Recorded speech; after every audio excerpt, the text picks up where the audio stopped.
Buenos días con todas, con todos, con todes. Es un gusto pues tenerles acá. Eh, Bienvenidos al conversatorio Desapariciones Forzadas y Población LGBTQ+, contexto de una realidad invisibilizada. Mi nombre es Joseph Salazar y soy especialista en incidencia para el proyecto Protegiendo los Derechos de las Personas LGBTQ+, en movilidad humana y desplazamiento forzado. Es un honor tenerles a todos en este espacio. Antes de comenzar este conversatorio, me gustaría dar un breve contexto sobre la realización del mismo y de la importancia que tiene.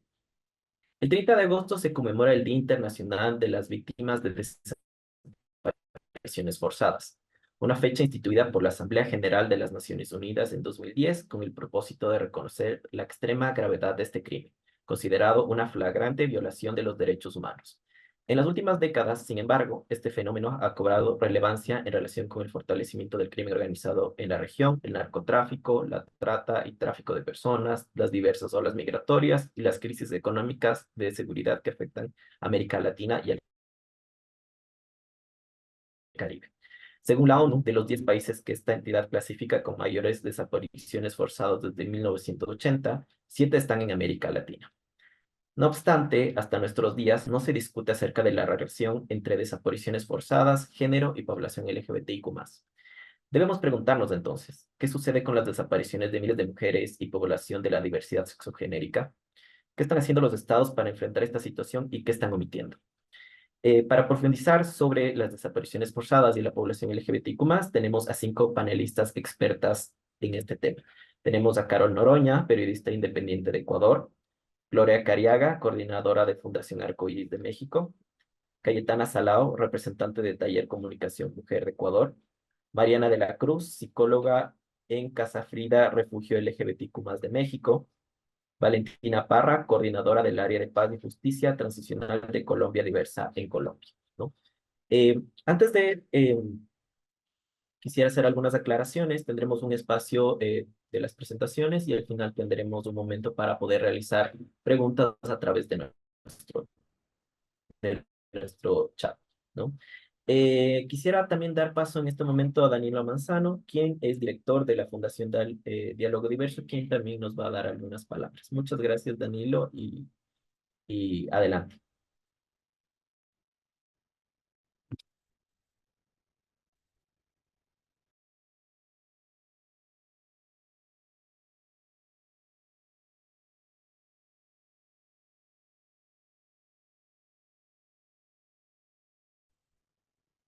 Hola, hola, buenos días. Sí, ¿Se me escucha ahí, por favor, si me confirman? Bueno, sí te muchas escuchamos. gracias. Estoy súper feliz por este espacio tan bonito. Me siento profundamente honrado como hombre homosexual de ver esta calidad de mujeres de la diversidad que nos acompañan en este espacio.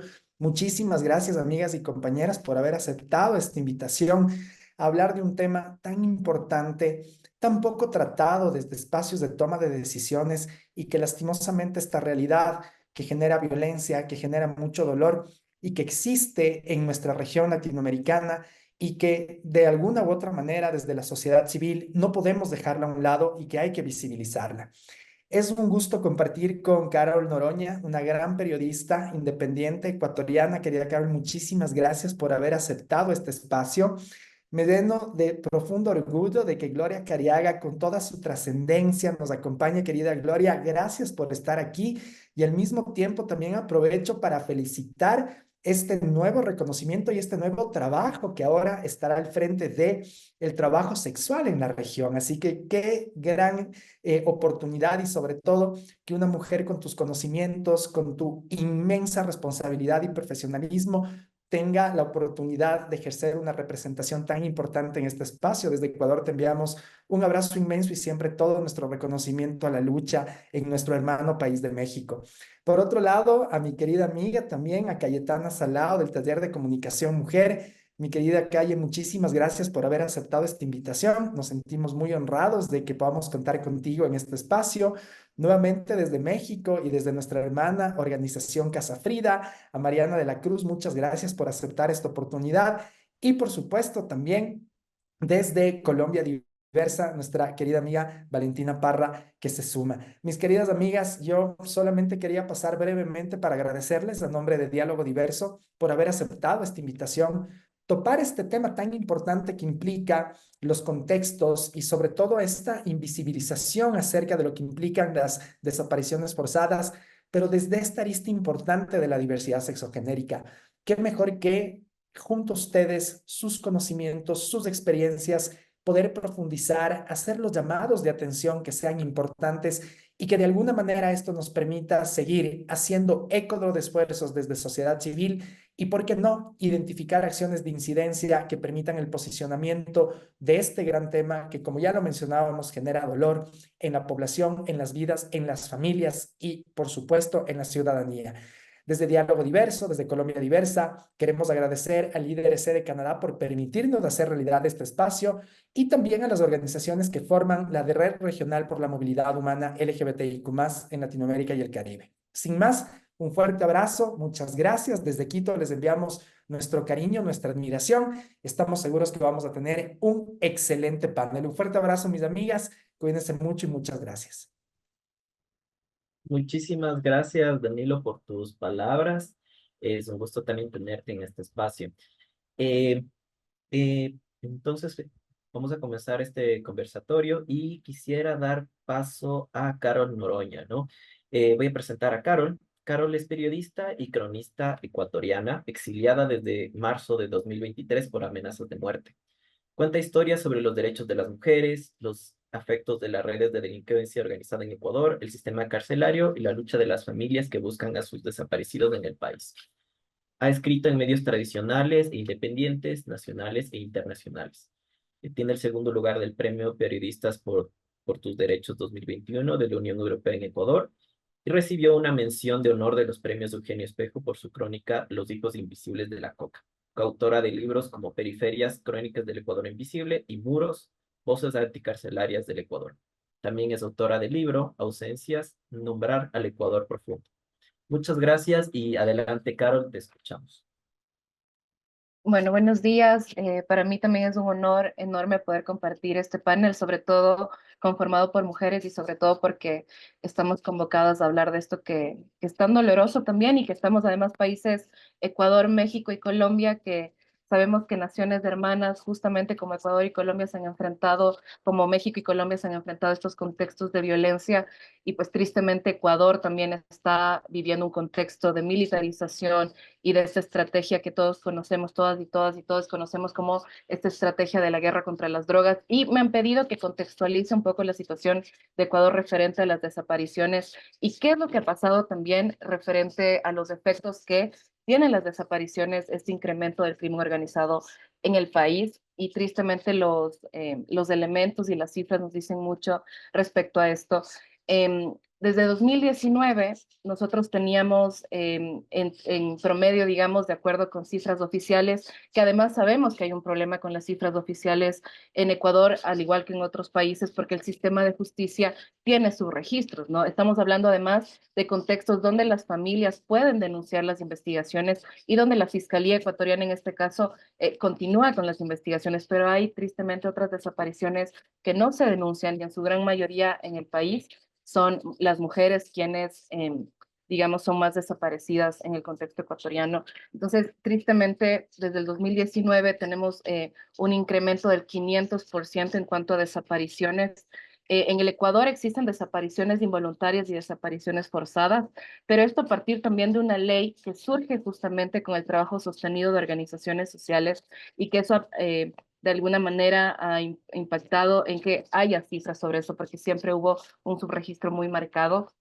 Estamos hablando de que desde 2019 las cifras se han quintuplicado y eso tiene que ver directamente con esta atomización y tristemente con la permeabilidad del crimen organizado en el país, en el que Ecuador tristemente tiene una política exclusivamente militarista de mano dura, sin embargo, pues invisibiliza otro tipo de problemáticas como quiénes son los cuerpos que están siendo desaparecidos, qué pasa con las mujeres que están siendo desaparecidas, qué pasa sobre todo con la población trans que está siendo desaparecida.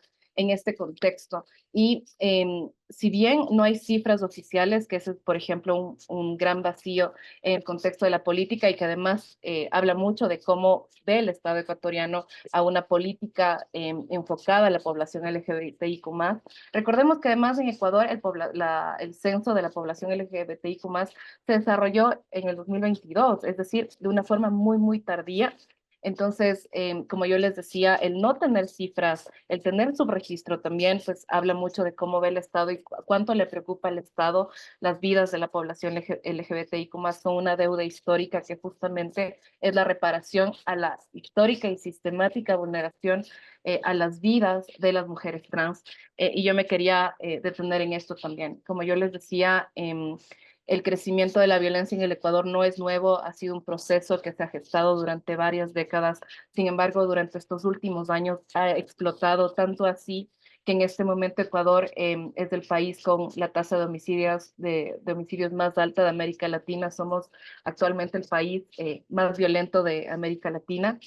Y eso también ha impactado mucho en las vidas de la población LGBTIQ+, sobre todo con delitos que se han quintuplicado como la extorsión. Y hablo de esto porque en el contexto, por ejemplo, de las mujeres trans, sabemos que las oportunidades laborales para ellas son muy limitadas y gran parte de las mujeres trans pues siguen obviamente ejerciendo el trabajo sexual en las calles, sin espacios regularizados si se quiere, y en ese contexto muchas de esas mujeres trans han sido amenazadas y han sido extorsionadas, un delito que se ha quintuplicado durante los últimos años, aún en un contexto de militarización y que eso ha causado la muerte de varias mujeres. Una de ellas, por ejemplo, es Jessica Martínez. Ella fue asesinada en el 2022. Ella vivía en una provincia de la Sierra Ecuatoriana.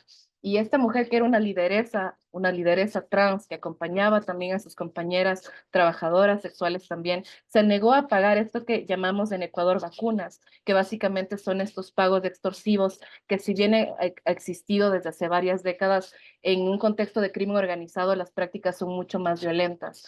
Jessica, por supuesto, se negó, se decantó por una resistencia que era justamente no pagar una plaza, porque además los costos eran muy elevados y finalmente ella fue asesinada. Y los casos se repiten en otras provincias donde no es coincidencia que en ciudades que tienen los más altos índices de violencia, las mujeres trans estén siendo asesinadas con prácticas muy violentas, maniatadas, con sus cuerpos abandonados en fábricas, como ocurre, por ejemplo, en una provincia que se llama Manabí. Para poner en contexto a mis compañeras, Manabí es una de las zonas pues digamos, más ricas en términos de tráfico de drogas y crimen organizado, porque es una provincia con muchos puertos.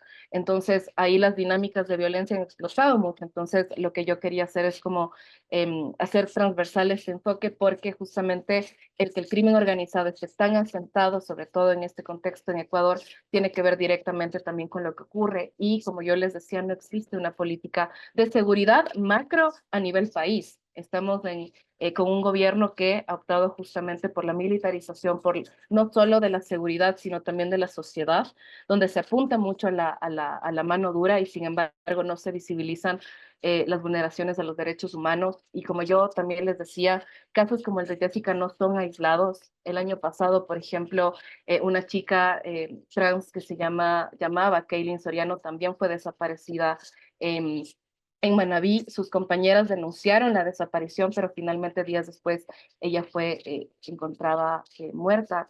Y son casos que tristemente, como suceden en estas provincias, no son tan visibles y este peso, esta carga de los cuidados, de la vida, de la garantía de la vida y de denunciar estas vulneraciones casi siempre las sostienen las organizaciones de la sociedad civil. Y en ese contexto me parece a mí muy importante también hablar de qué es lo que está pasando en las cárceles, para que también se entienda que en este contexto la población LGBTIQ+ está siendo altamente vulnerable, ¿no? Sabemos que en el sistema carcelario se vulneran derechos. Ecuador ha vivido 16 masacres carcelarias con casi 700 personas asesinadas en 16 masacres carcelarias, y en esas masacres carcelarias también han sido asesinadas mujeres trans que estaban cumpliendo sus sentencias en contra de su voluntad en pabellones de hombres. Y en el contexto del conflicto armado interno que fue declarado en Ecuador desde el 8 de enero, no, 8 y 9 de enero del 2024, las denuncias, sobre todo de violencia sexual contra mujeres trans, han sido profundamente dolorosas, contundentes, coaccionadas totalmente por un personal militar que ha sido ya pues muy señalado. Actualmente la Fiscalía Ecuatoriana maneja una cifra de 200 denuncias en las que pues hay varios delitos como la tortura, como la violencia sexual e incluso ejecuciones extrajudiciales. Estamos además en un contexto en el que hablar de derechos humanos en Ecuador para el poder de turno significa ser un enemigo del país, significa ser, como él suele calificar, un antipatria. Entonces, tristemente, para el macro del país no existe una política de seguridad que permita la garantía de vida y mucho menos para grupos vulnerables y grupos prioritarios con una pues, doble y triple vulnerabilidad, como en este caso es la población LGBTIQ+. Entonces, creo que hay esos varios vacíos. Si bien estamos reportando varios de los casos que existen en estas provincias y haciendo una conexión de lo que significa no solo una histórica falta de garantía, falta de oportunidades, falta de acceso a trabajo, ahora una política de seguridad que no está apuntando a la vida, por supuesto, profundiza la violencia contra los cuerpos más vulnerables en este país. Y tristemente, como les decía, no hay en este momento una luz, no hay un registro oficial de cuántas personas desaparecidas que forman parte de la población LGBTIQ+, existen en este momento, por más que hemos solicitado eh, cifras al respecto, y yo creo que esta es una profunda invisibilización, y por más que, por supuesto, haya un trabajo sostenido de las organizaciones de la sociedad civil, siempre van a existir vacíos, y siempre esa realidad también va a caer en el peso de organizaciones en las que yo destaco, por ejemplo, que sería también muy bueno que en algún momento existe la posibilidad del encuentro con Odalis Cayambe, que es lideresa de la Casa de Acogida Trans. Ella hace un trabajo sostenido también, al igual que otras organizaciones como la que nos ha convocado hoy, pero ella también hace mucho trabajo en territorio. Y me parece a mí muy valioso el trabajo que ella hace porque pues ha sido ella quien ha liderado también las denuncias de lo que está ocurriendo con las mujeres trans en el contexto de la militarización del Ecuador y que tristemente no ha tenido respuesta. No hay, digamos, de lo que hemos visto desde una visión periodística, no hay tampoco una articulación fuerte, enfática, desde entidades públicas que, digamos, tienen en sus competencias poder visibilizar esto, como el Ministerio de la Mujer y los Derechos Humanos, si bien sabemos que están trabajando en algunas políticas de articulaciones referentes a la población LGBTIQ+, que puedan apoyar sobre todo a las mujeres, a la población LGBTIQ+, que está en la periferia, no existe esa posibilidad. Y yo creo que eso es importante porque además de no dar cifras, de no dar nombres, y que creo que en ese sentido es muy importante nombrar, decir quiénes eran estas mujeres, decir quién era Jessica Martínez y cuál es el legado también que deja a sus compañeras que siguen trabajando, que se han desplazado internamente en todo el país para poder seguir ejerciendo su trabajo en las condiciones eh, laborales más precarias. Eh, creo que es importante seguir hablando de eso y sobre todo cuestionando a quién pues le pertenece esa competencia y esa obligación que justamente es del Estado ecuatoriano. Y creo que también existe esta posibilidad, ya que estamos hablando en este contexto de Ecuador, también escucharles para ver qué han hecho también como organizaciones de la sociedad civil en países que han vivido violencia durante décadas. Nosotras en este momento estamos aprendiendo a reportar, aprendiendo también a ver cómo podemos profundizar, pero frente a un muro de silencio por parte del Estado es muy difícil y tristemente a muchos nos ha costado incluso pues, nuestra seguridad, nuestra integridad por seguir escarbando en el tema, pero creo que era importante hablar de eso, ¿no? Sobre todo ya de por sí la población LGBTIQ+, pero sobre todo con las mujeres trans, que en este momento están siendo violadas sexualmente en las prisiones ecuatorianas, que están siendo amenazadas en las plazas en las que ellas trabajan, en el espacio público, porque no tienen espacios todavía regularizados, no tienen una protección, por supuesto, estatal, y aunque han creado esas redes y han podido articular con otras organizaciones, pues al final del día, en la mitad de la noche, si no pagas una vacuna, te van a matar. pese a que puedas denunciar o no la desaparición. Entonces, creo que es importante seguir hablando del tema y que, por supuesto, en el contexto de la investigación de personas, de la búsqueda de personas desaparecidas en el país, hay nudos muy críticos que creo que compartimos con nuestras naciones hermanas, que es justamente que instituciones como la Fiscalía y la Policía Nacional no son instituciones efectivas, son instituciones donde no hay una profesionalización de los fiscales, por ejemplo, para investigar, para saber cómo también abordar los casos con las propias familias, porque sabemos que la desaparición no es ausencia, por supuesto, y tiene un impacto psicológico brutal, porque son familias que básicamente vuelcan su vida a la búsqueda de sus familiares, de sus hijas, de sus hermanas, de sus madres. Sin embargo, pues en el Ecuador no hay fiscales profesionalizados en esta rama, pese a que hay fiscalías que en teoría, según la ley, deberían especializarse y por supuesto hay muchas deficiencias en las pericias policiales para poder encaminar una investigación que finalmente tenga un resultado positivo dentro del Ecuador. Entonces, tristemente, la política pública referente a la desaparición, a la población LGBTIQ+, y sobre todo la de seguridad, es totalmente deficiente y poco alineada también a los derechos humanos. Eso. Muchas gracias, Carol, por tu intervención, la verdad muy interesante. Al final, como les decía, vamos a tener un espacio para poder también realizar algunas preguntas a través del chat.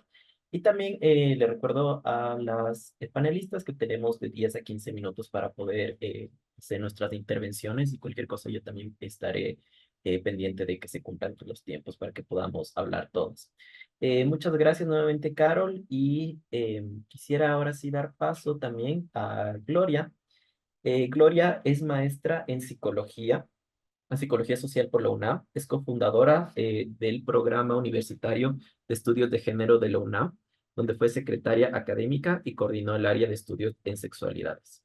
Actualmente continúa como docente en la Facultad de Psicología de la UNAM y coordina la Fundación Arcoiris por el respeto a la diversidad sexual. Fue también cosecretaria general de la ILGA y directora del programa de sexualidad y VIH de la CNTH. Ha coordinado 11 antologías y publicado múltiples artículos y capítulos de libros. Ha desarrollado estudios en el Centro Golda Meir en Israel y pasantías académicas en la Universidad Nacional de Costa Rica y en el Observatorio de Sexualidad y Política de Brasil, en el que forma parte de su consejo asesor. Gloria ha merecido varios premios, desde la CDMX, el premio Hermelinda Galindo de la Comisión de Derechos Humanos y la medalla homosexual del Instituto de la Mujer. A nivel internacional, el premio CENESEX en Cuba, el premio Felipe de Sousa de la organización Outright en Nueva York y el premio Igualdad de la Fundación Igualdad de Argentina. Adelante, Gloria, y pues te escuchamos atentamente. Muchas gracias. Bueno, muy buenos días a todos quienes están por acá.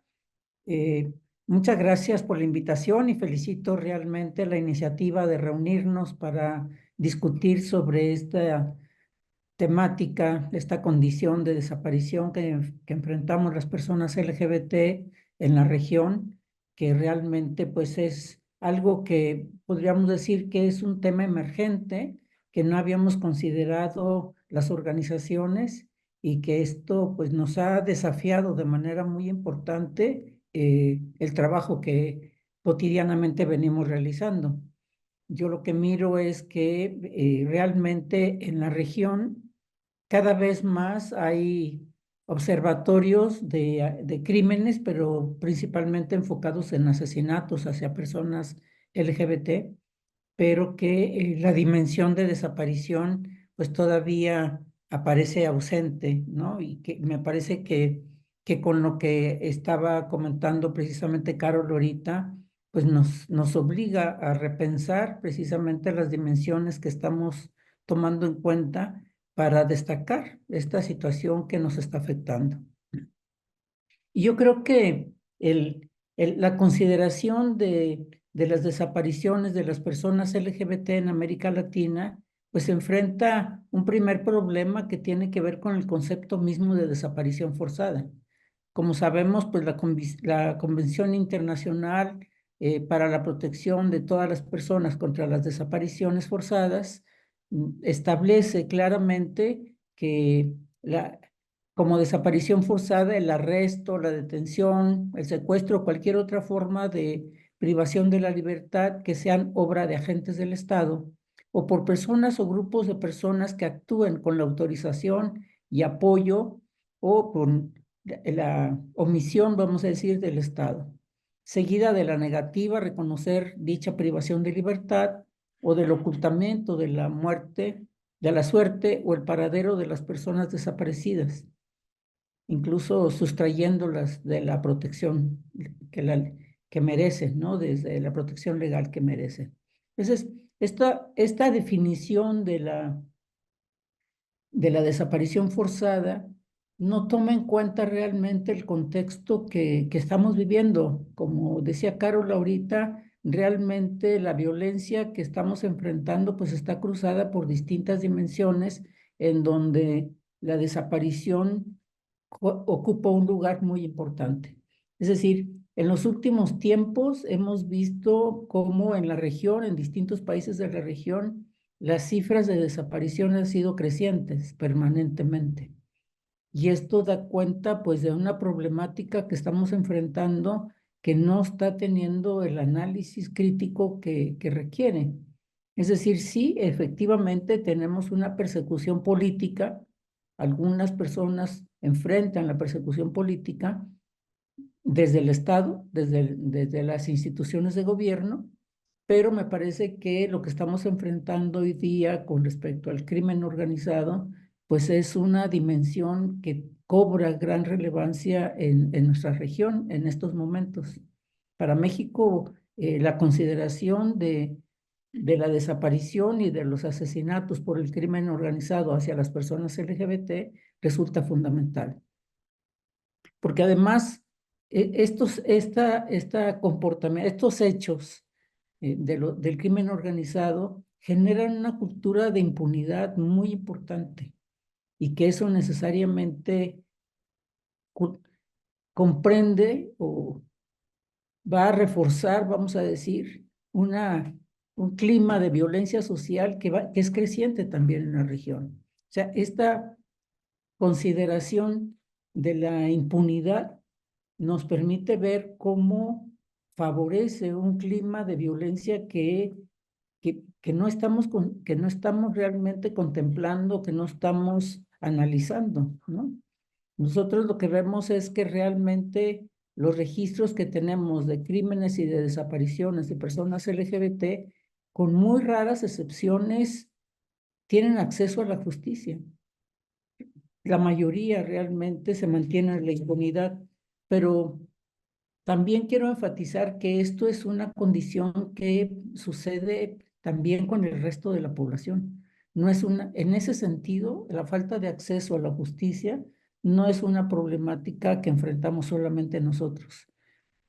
Y lo destaco porque habla precisamente de cómo ese clima de impunidad favorece la violencia y entonces pues todas las personas estamos afectadas por esa condición, ¿no? Entonces sí me parece que es importante que veamos como el contexto general en el que en el que nos estamos desarrollando en este momento y cómo esos distintos factores están influyendo para generar una mayor vulnerabilidad. Por supuesto, como todas sabemos, pues en el caso de las personas LGBT hay una predominancia muy importante de ataques a las personas trans, sobre todo a las mujeres trans, y una gran invisibilidad con respecto a la condición o las condiciones que enfrentan las lesbianas. Yo lo que miro es que aparte de la invisibilidad que enfrentamos las lesbianas, sí existen condiciones distintas o diferenciales en los distintos países. Pareciera que hay ciertos países en donde la violencia contra las lesbianas es más fuerte que en otros, ¿no? Y eso me parece que nos requeriría sentarnos a discutir cómo operan estas diferencias y cuáles son las apuestas, las hipótesis que tenemos de por qué suceden, ¿no? Entonces sí, en México, digo, en la región latinoamericana han ido creciendo, como decía anteriormente, los observatorios nacionales y muchas veces con muy pocos recursos, son pocos los financiamientos que hay para los observatorios nacionales de crímenes contra personas LGBT, pero afortunadamente, pues ya a pesar de de esa carencia económica, hay organizaciones que se han realmente puesto, ¿no? Ese desafío de estar realizando el registro y el conteo de de los crímenes que enfrentamos las personas LGBT. Por otro lado, también pues se han ido fomentando la articulación, las redes regionales, que si bien no tenemos una red que abarque todos los países de la región, pero sí me parece que el participar de manera colegiada facilita o posibilita el que tengamos miradas más complejas, más críticas con respecto a lo que estamos enfrentando. También ha habido oportunidades de articulaciones internacionales, principalmente a partir de iniciativas españolas. Y eso pues también nos ha abierto otras oportunidades para mirar qué es lo que está pasando, ¿no? Pero podríamos decir que hay una gran carencia de datos y cifras públicas, es decir, de cifras oficiales de parte del Estado para considerar realmente a la población LGBT. Ahora que escuchaba yo del censo que se había levantado en Ecuador, me recuerda también la encuesta que se aplicó en México. Pero estos registros, estos censos que se desarrollan en algunos países, resultan como hechos excepcionales que no necesariamente tienen continuidad. Es decir, la problemática que estamos enfrentando es que la población LGBT no está considerada en las estadísticas nacionales de los países. Y eso, pues aparte de que nos limita del conocimiento de estas problemáticas graves, ¿no? De atentados a la vida o de pérdidas de vidas de las personas LGBT, también nos limitan de una manera muy importante para conocer cuáles son las condiciones de vida de las personas LGBT y tener elementos, ofrecer elementos que posibiliten realmente el desarrollo de política pública. Porque también las políticas públicas para las personas LGBT han sido no constantes, vamos a decir, dependen en mucho de la voluntad política del gobierno en turno, porque no hay como esta infraestructura que posibilite estarnos considerando permanentemente, ¿no? Eh, la desaparición de personas LGBT, yo pienso que ha sido como una alerta reciente que se ha levantado en las discusiones entre las organizaciones. Y eso me parece muy importante, dado que, como decía anteriormente, si las cifras de desaparición están creciendo en nuestras poblaciones, en nuestras sociedades, pues necesariamente ahí estamos también. Entonces tenemos que tomarnos en cuenta nosotros mismos y ver qué está pasando con las personas LGBT, pero esta alerta reciente nos obliga también a hacer mucho trabajo de incidencia con las oficinas gubernamentales para que vayan incluyendo precisamente la orientación sexual, identidad de género o las expresiones de género en las estadísticas, en los registros que ellos mismos tienen, ¿no? A mí me parece que el trabajo que hicieron en Colombia con el informe de la verdad fue un trabajo súper importante que a nosotras nos sirvió de, de base para el análisis que estamos realizando en México para construir precisamente recomendaciones para el registro y la investigación de la desaparición de personas LGBT. Pero podríamos decir que el fenómeno mismo de la desaparición cotidiana que estamos viviendo, yo no he encontrado otros registros que no sea el que estamos desarrollando en México desde el Observatorio de Crímenes contra Personas LGBT. Y eso pues a nosotros también nos ha preocupado el no tener referentes en otros países que nos permitan dialogar y por eso celebro también la oportunidad que tenemos acá, ¿no? Entonces me parece que La desaparición LGBT nos ha exigido a nosotros cambiar el registro que teníamos de crímenes contra personas LGBT para incluir la dimensión de desaparición. Y eso pues no es solamente meter una casilla más, sino es comprender qué es la desaparición, cómo se manifiesta. Entonces tuvimos necesidad de articularnos con observatorios de desaparición que ya hay en México para poder comprender mejor el fenómeno y a partir de ahí, pues capacitarnos también entre todas las personas que participamos en el observatorio. Actualmente el observatorio tiene 64 organizaciones, 2 en cada uno de los estados de la República, y ya tenemos pues 24 estados de la República que tienen redes locales que le están dando seguimiento también a estos hechos, ¿no? Entonces me parece que el generar esas redes amplias posibilita el que efectivamente tengamos información fidedigna de qué es lo que está sucediendo, puesto que somos nosotros quienes sabemos quién desaparece, quién ha sufrido algún atentado, cuál es la situación que estamos viviendo, ¿no? Entonces, para Perdona, Gloria, nosotros, como tienes dos decía minutos antes, para terminar. sí, gracias.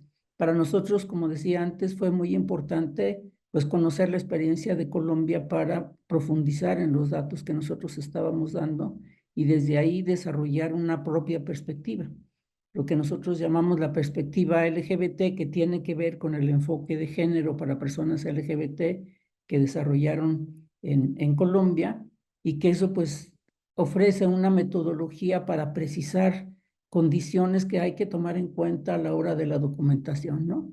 Entonces, me parece que la documentación de desaparición pues necesita datos de registro, análisis del contexto legal, una sistematización, que eso es lo que hemos estado haciendo, y empezar a elaborar herramientas de registro.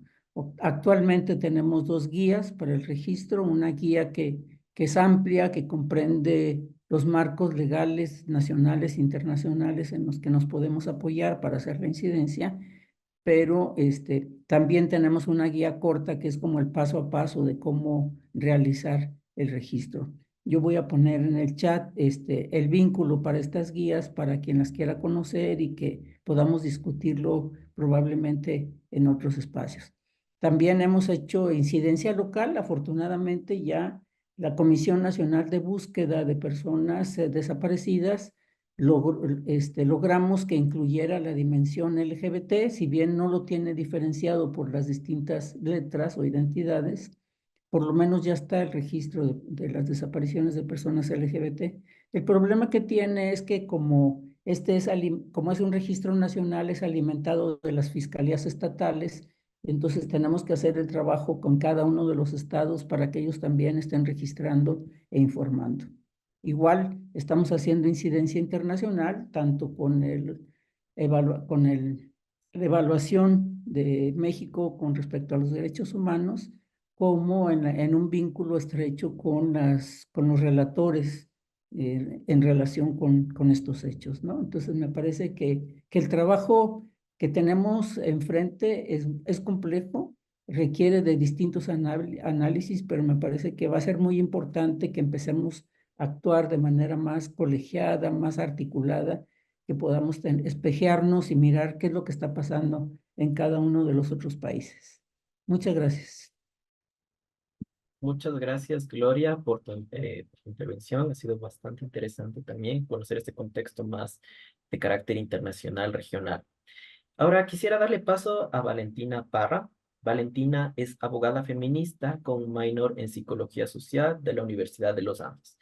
Forma parte del equipo de Paz y Justicia Transicional de Colombia Diversa, una reconocida organización no gubernamental que aboga por los derechos de la comunidad LGBTQ+.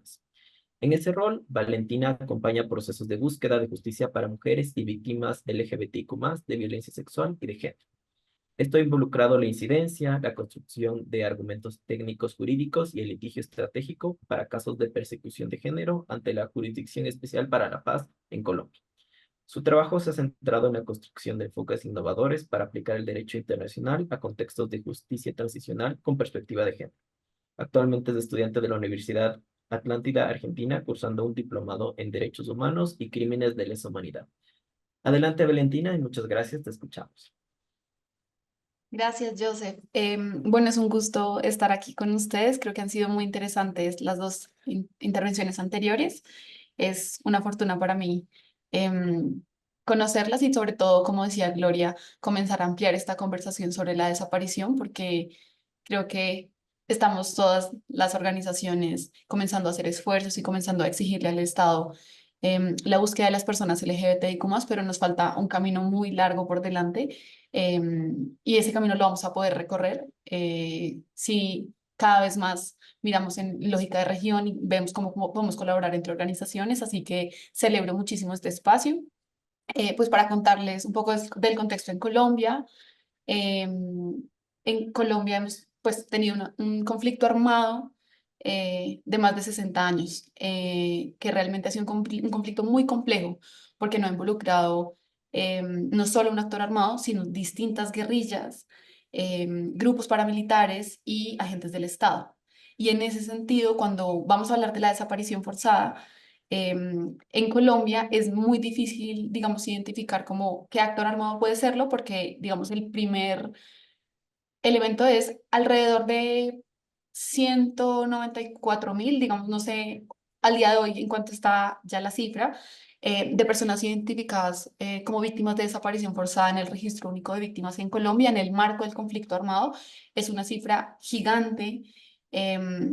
Digamos, de esta cifra, alrededor de 52.000, 53.000 personas son víctimas directas y las otras 145 más o menos son víctimas indirectas de desaparición forzada. Pero cuando hablamos de la desaparición, en el marco del conflicto armado, debido como a la complejidad misma del conflicto, cuando se firmó el Acuerdo de Paz de La Habana, que fue en 2016, a finales de 2016, lo que se acordó fue la creación de un sistema integral para la paz. Y ese sistema integral para la paz lo que iba a hacer era, digamos, encargarse como en tres componentes principales de la transición a la paz y de lo que iba a implicar. Entonces, una de las instituciones que se crearon en el componente de justicia es la Jurisdicción Especial para la Paz, entidad, digamos, como judicial y en ese sentido, pues la que podría evaluar como la investigación, el juzgamiento y la sanción por los crímenes de desaparición forzada cometidos en el conflicto armado.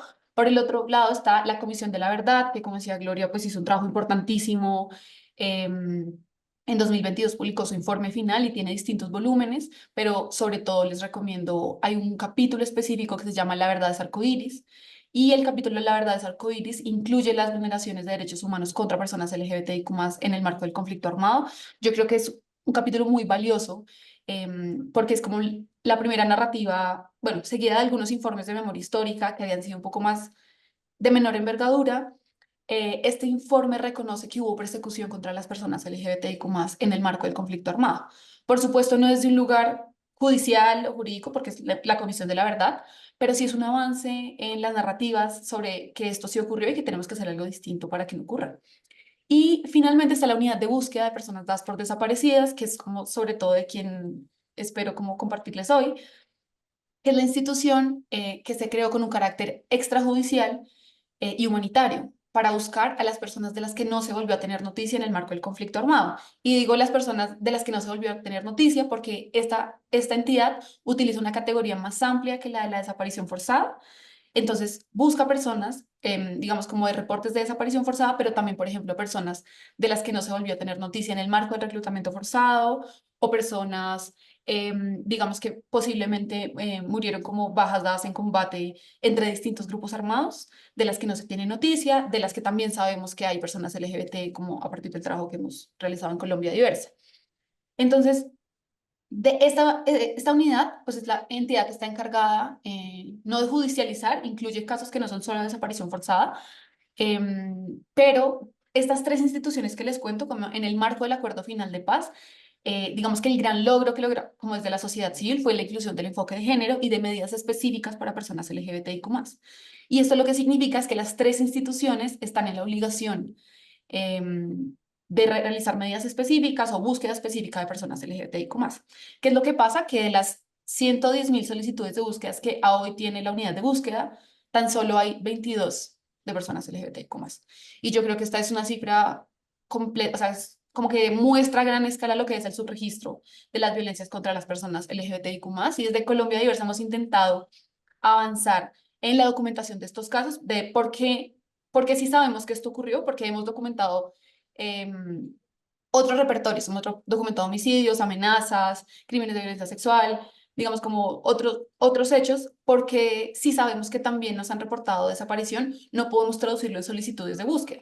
Y lo que termina pasando es que muchas veces la barrera para la búsqueda de las personas LGBTIQ+, es que quienes les quieren buscar no son su familia consanguínea, entonces no tienen muchos datos que se requieren, digamos, como para diligenciar los formularios. Entonces, si se le pide pues a la pareja, no sé, nada más el nombre legal muchas veces no se conoce. Tenemos un caso en la costa pacífica, acá de Colombia, de una mujer trans que sabemos que desapareció porque sus compañeros o sea, nos reportaron su caso y hemos intentado como buscarla, pero solo sabemos que se llamaba Andrea y era su nombre identitario, pero no sabemos nada más sobre Andrea, o sea, no sabemos qué ir a hacer más allá del lugar donde falleció, que sabemos que otras personas, perdón, donde desapareció, donde sabemos que otras personas fueron asesinadas como en el marco del conflicto, pero ¿cómo la buscamos si no tenemos, digamos, como sus datos en los sistemas de información? Si las personas LGBTIQ+ no existían para el Estado, no les importaban,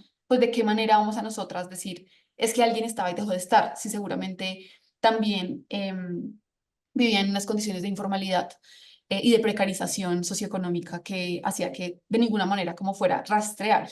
Y esta dificultad nos ha puesto en cómo hacemos para encontrar los casos y para documentarlos de mejor manera, para pues realmente avanzar en la búsqueda. Y lo que hemos visto por un lado es la importancia de reconocer pues las familias sociales como familias. Y eso ha sido un gran logro ante la unidad de búsqueda en Colombia, y es que se reconozca que no solo las familias consanguíneas son quienes pueden iniciar los procesos de búsqueda, y eso también implica que cuando se diligencian, por ejemplo, los formularios de búsqueda, eso permite que se le pregunte información pues, a otras personas. Yo pienso en el caso, no sé, de personas, mujeres lesbianas, de hombres gays, que si tal vez se va a buscar información con su familia consanguínea, no sean quienes más tienen la información porque quizás no estaban con sus familias, ¿sí? Como la misma exclusión, la misma violencia hace que tengamos que ir a hablar con otras personas, tengamos que ir a otras fuentes, tengamos que buscar otros cuerpos en la búsqueda, y pues eso implica desarrollar herramientas específicas. Nosotras hace como 2 años creamos una guía que se llama Alguien te busca, que es una guía que incluye algunas recomendaciones específicas para la búsqueda de personas LGBTIQ+ en el contexto del conflicto armado. Y también hemos participado como en distintas iniciativas como de la búsqueda, de cómo hacemos para encontrar los casos. Y es también las personas, y yo sobre todo creo que por consecuencia de las altas cifras de violencia policial contra mujeres trans, hay una profunda desconfianza con la institución. Entonces viene esta unidad de búsqueda a decir, yo voy a buscar, pero las personas no quieren acercarse al Estado. Entonces hemos estado las organizaciones un poco en el medio, como vengan, trabajemos juntas porque es importante la búsqueda, sobre todo si tenemos en cuenta que la expectativa de vida de las mujeres trans en Colombia es alrededor de 35 años, y que los hombres trans son la población que más probabilidades tiene de sufrir suicidio por consecuencia como de la salud mental. Entonces, si sabemos que son vidas tan cortas, digamos en promedio, es como la búsqueda es urgente, porque no tenemos mucho tiempo, no tenemos 80 años para buscarlas.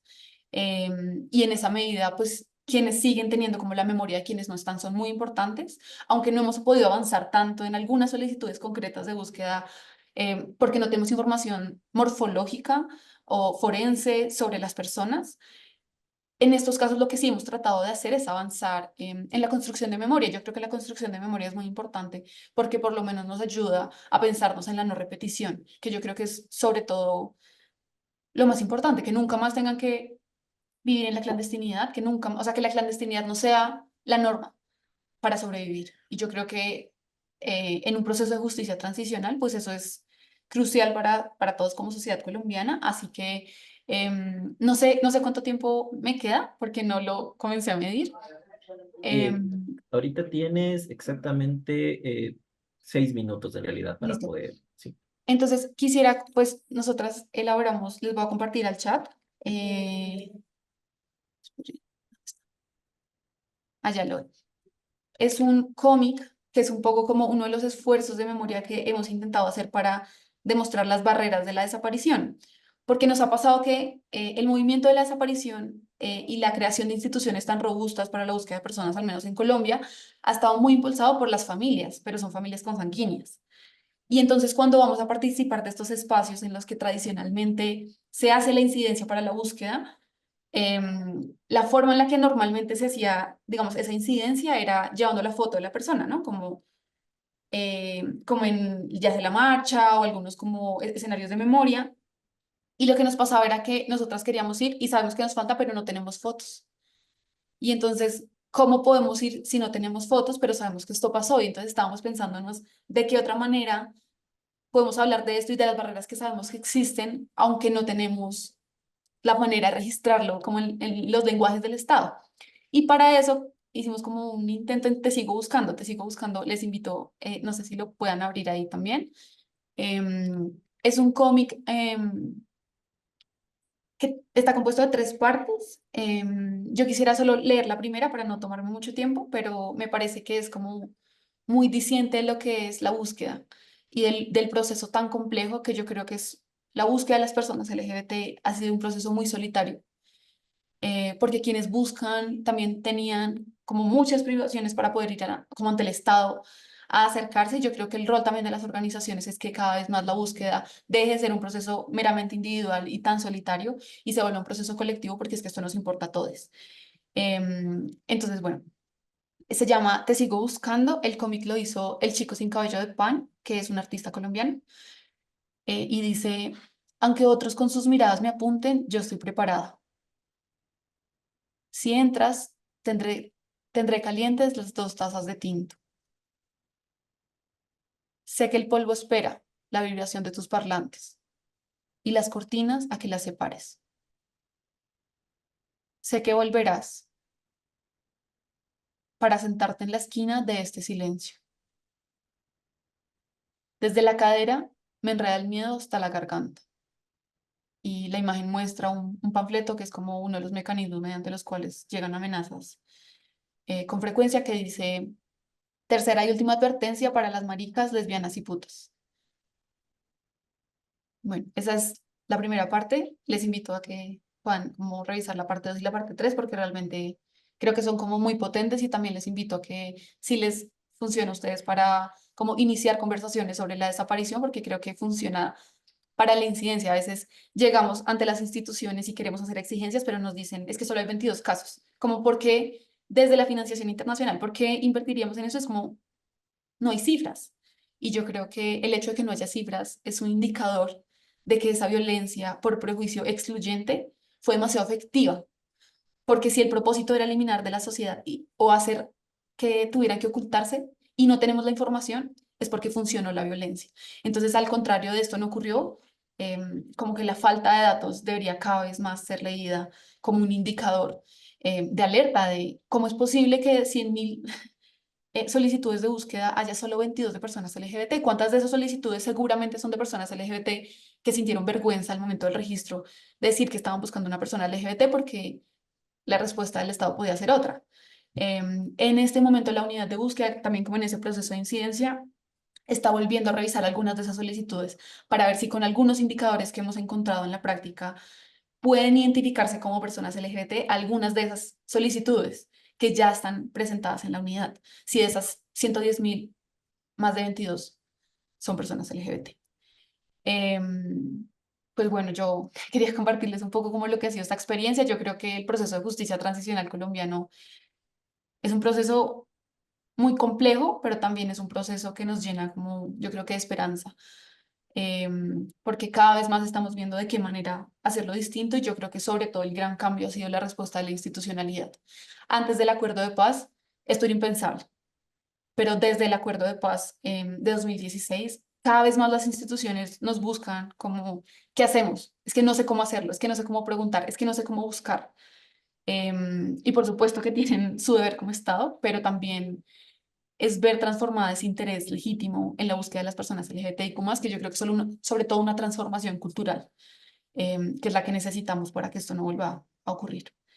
Y ya, muchas gracias por por escucharme y les recomiendo pues que puedan compartir Te sigo buscando y leer la parte 2 y 3. Muchas gracias. Muchísimas gracias, Valentina, por tu presentación. Sumamente interesante también la experiencia desde Colombia. En este caso, bueno, también quisiera dar paso ahora a Cayetana Salao. Cayetana es geógrafa, artista, defensora de derechos humanos y militante transfeminista. Inicia su trabajo artístico político en 2005, ideando y ejecutando obras e intervenciones a favor de la incidencia política junto a organizaciones feministas, LGBTQ+, de pueblos y nacionalidades indígenas de Ecuador, entre las que destaca el juicio popular contra el Estado en 2011 contra las prácticas de tortura que en centros de rehabilitación de adicciones pretenden modificar la orientación sexual, identidad y expresión de género. A través del proyecto Mujeres tras la Cámara, ha construido cortometrajes junto a mujeres defensoras de territorios y derechos humanos de Argentina, Chile, Bolivia y Ecuador entre los años 2015 y 2017. Forma parte de Taller de Comunicación Mujer desde el 2017 como defensora de los derechos de las mujeres, lesbianas, bisexuales, trans y disidentes de la heterocisnorma, relacionando el monitoreo de los avances y retrocesos del país y ante entidades públicas nacionales y organismos internacionales de derechos humanos, incidiendo y exigiendo la transformación de las condiciones de desigualdad y vulneraciones sistemáticas que viven las mujeres, niñas y personas disidentes de la norma cisgénero y heterosexual. Muchas gracias, Cayetana, nuevamente, y adelante. Tienes la palabra. ¿Ahí me escuchan? Sí, ahí te Chévere, muchas escuchamos. gracias. Y un saludo a todas las personas, especialmente a las que nos intervinieron. Un gusto saludarle también a Gloria Cariaga, activista de la región. Bueno, yo creo que quería empezar diciendo que en un contexto cultural como es el latinoamericano, ¿no es cierto?, atravesado por la colonialidad del poder, ya tenemos, ¿no es cierto?, una matriz patriarcal heterosis normada y heterosexual que ha provocado la desaparición de estas otras experiencias identitarias que no adscriben a los hombres masculinos y a las mujeres femeninas de la heterosis norma. Entonces, desde ese plano yo creo que ya hay una desaparición simbólica, ¿no es cierto? Una desaparición epistémica de nuestra existencia desde el principio. Y en la construcción cultural, ¿no es cierto?, en la que la familia, la cultura, la educación juegan un papel súper importante, ¿no es cierto?, la heterosis norma vuelve a concebirse, digamos, como una estructura que oprime y que obliga a no nombrarnos, a invisibilizarnos a las poblaciones que no adscribimos a la heterosis norma, ¿no? Entonces, de plano, desde ahí ya siempre va a haber una dificultad en el reconocimiento o en el registro de los datos cuando una persona desaparece. Es bastante difícil en el Ecuador y creo que en la región, según lo que nos han comentado las compañeras, de que una persona LGBTI quede bien registrada si es que ha sido desaparecida, ¿no? Creo que eso tiene que ver un poco por varias cosas. Creo que es importante decir que el acceso a los cambios, primero a los cambios de nombres, a los cambios de identidad de las personas trans hace que esa información sea aún mucho más invisible. Como lo nombraba Carol, en las cárceles de varones, las mujeres trans no solo son torturadas, sino que son las primeras víctimas en las cárceles, en las crisis carcelarias y en las matanzas, amotinamientos que se han dado en las cárceles. Sin embargo, estos datos nunca los podríamos llegar a corroborar porque esa información obviamente va a estar registrada con los nombres masculinos de las personas trans que fueron asesinadas y por lo tanto una invisibilización aún mayor. El taller de comunicación mujer ya viene trabajando desde hace muchos años, ya vamos casi 20 años registrando la existencia de las denominadas prácticas de tortura. En un momento fueron denominadas prácticas de deshomosexualización. Por un tiempo les llamábamos las clínicas de deshomosexualización a los centros de rehabilitación de adicciones, en donde los familiares ingresan a parientes LGBTIQ+ con la intención de que reciban terapias, pseudoterapias prejuiciosas en contra de su identidad sexual y de género para modificarlas y adecuarlas a la heterosis norma. Entonces esto digamos, como que han sido los hitos, este es un hito, digamos, en las formas de desaparición específica que sufre la población LGBTIQ más en el país. Y fue como elevándose la voz y la exigencia de los sectores de la sociedad civil para que esto se vuelva una problemática visible y que pueda ser llegar atendida por parte del Estado, ¿no? Como mencionaba Joseph en la presentación de mi perfil, nosotras en el 2011 hicimos un juicio popular contra el Estado, en contra de estas clínicas. A partir de ese momento, después 2012, 2013, 2014, la sociedad civil pudo trabajar especialmente con el Ministerio de Salud y con la rama encargada, ¿no es cierto?, de los temas de salud mental eh, y toda, digamos, esta agencia que regula la existencia de centros de rehabilitación de adicciones o de las terapias, ¿no es cierto?, de salud mental que se desarrollan en el país. Y a partir de ahí ha habido un avance un poco normativo, no muy vinculante, ya que no son leyes orgánicas ni reglamentos, sino más bien protocolos que permiten de alguna manera hacer visible esta problemática, más sin embargo no ha logrado llegar a ser atendida, ¿no? En medio de esta existencia, de estas problemáticas, de esta crisis, ¿no es cierto?, que se ha venido levantando desde hace, yo creo que desde el 2009, digamos, la configuración de la Constitución del 2008 hace posible, ¿no es cierto?, que cualquier acto discriminatorio en contra de la orientación sexual e identidad de género de las personas, ya que está protegida en la Constitución del 2008, empiece a generar un desarrollo, ¿no? Y posteriormente, después de las acciones de exigencia de la sociedad civil, cabe decir que aquí en el Ecuador no ha habido ningún avance para la población LGBTI que sea por parte de la institución. Todos los avances que tenemos en el Ecuador son a partir de casos que llegan, por suerte, a las Cortes Constitucionales que logran tener sentencias y de ahí transformar ciertos cuerpos normativos, más sin embargo la voluntad política nunca ha tenido una iniciativa propia para revertir estos delitos, ¿no? Incluso en el Ecuador se hizo un informe de la verdad sobre los periodos más represivos de los 80s, en donde se reconoce, ¿no es cierto?, que la población más reprimida fue la población trans en los años de criminalización de la homosexualidad, que fue hasta 1997 en el Ecuador. Y esas personas que fueron reprimidas, que fueron desaparecidas, obviamente quedaron en la impunidad y tras esta comisión de la verdad y ese reconocimiento, el Estado debería generar mecanismos de reparación y de restitución de derechos para la población LGBTI, mas sin embargo eso no ha sido posible ni viable, ¿no? Es decir, las poblaciones que sufrieron esas represiones en este momento viven en la más completa impunidad de recibir justicia reparatoria y también viven en la más completa precariedad, dado que no ha habido ninguna posibilidad para revertir sus condiciones de falta de acceso a la educación, falta de acceso al trabajo, al seguro y aspectos que le dan vida digna a las personas, ¿no? Entonces, solo decir que, digamos, desde ese lugar, en el Ecuador han habido pequeños avances. El Ecuador ha logrado, después de las exigencias de la sociedad civil, en estos aspectos, ha logrado esta comisión de la verdad. En los aspectos relacionados a las clínicas de deshomosexualización, se han hecho reportes a los comités contra la tortura de las Naciones Unidas, a varios comités de derechos humanos, y esto ha permitido de alguna manera que haya un reconocimiento de que esta es una vulneración, una problemática generalizada en el país. Mas, sin embargo, esto no ha frenado para nada el hostigamiento que estamos viviendo en la actualidad.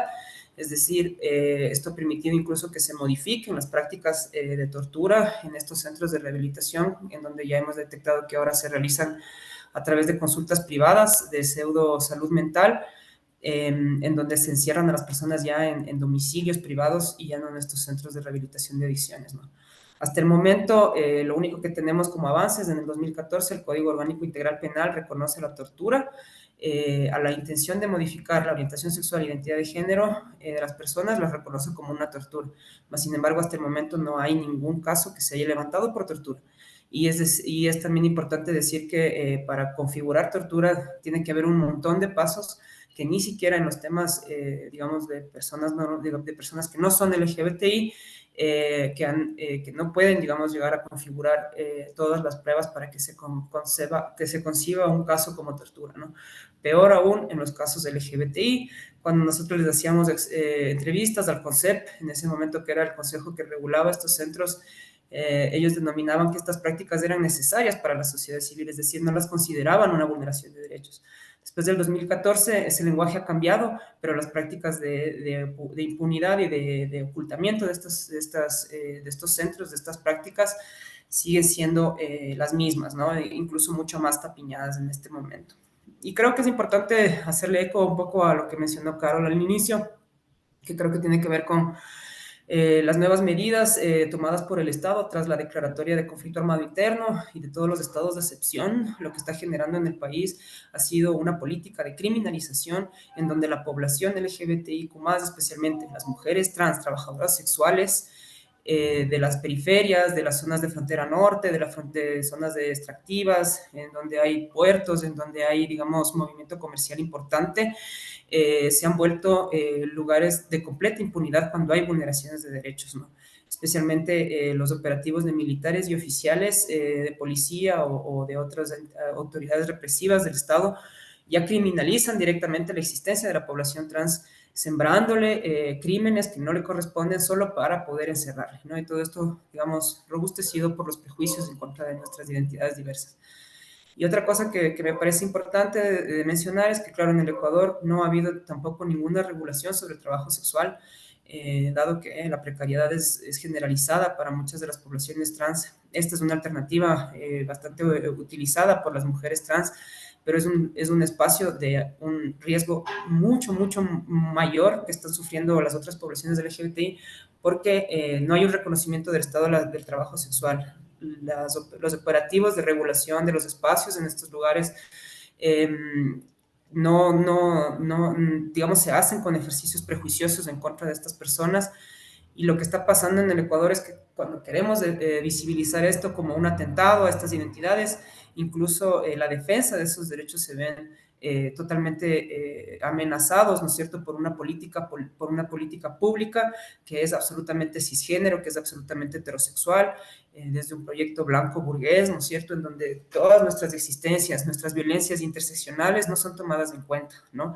Es más, existe todo un esfuerzo institucional para que no hayan herramientas específicas para las mujeres en violencia de género, para la población LGBTI, de acuerdo a nuestras necesidades, ¿no es cierto? Se quiere volver a hablar de múltiples vulneraciones cuando lo que nosotras hemos hecho desde el feminismo, desde el transfeminismo, es colocar, digamos, el conocimiento para evitar los eufemismos. No hablamos de prácticas de terapia, sino hablamos de prácticas de tortura.